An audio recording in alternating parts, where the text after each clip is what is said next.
Hi guys, আসসালামু আলাইকুম। আজকে আমরা একটা নতুন ব্লগ নিয়ে এসে পড়েছি। এটা হলো ঈদের ব্লগ। আপনারা দেখার জন্য চলে আসুন। ভিডিও করবে। আমরা জামালপুর কুটিস্থানে এসে পড়েছি। এই দেখেন আমার সাথে আছে দুইটা খালামণি, একটা হলো মরিয়ম আর একটা হলো ফিয়া, আর মামা আছে ফজলে রাব্বি, আর আমার নাম বলে দিচ্ছি মুহি।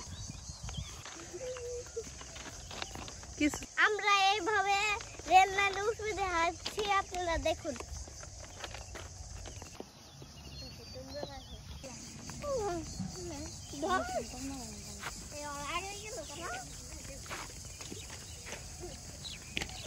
ফিহা কিছু বলো।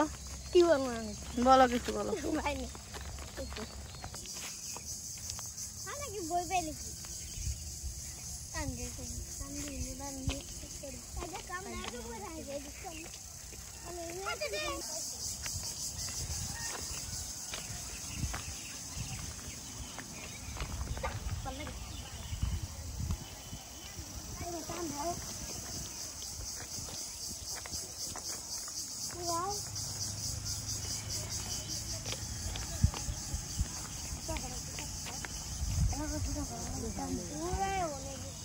বাতাস